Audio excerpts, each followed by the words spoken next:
Hi guys, today is the day 25 building in Notion. So for the recent days, I was working mainly on the design, like all the icons, structure, properties, the lines, everything is really matching, aligned, and looks pretty nice.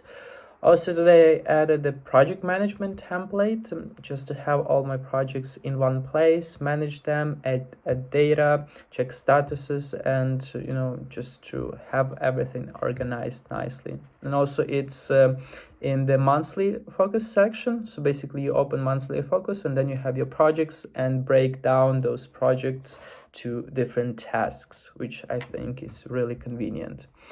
So this is the focus for today. Tomorrow I plan to create different styles, like 3, 5, maybe 6 different color schemes for night and light mode, and we'll see where it goes.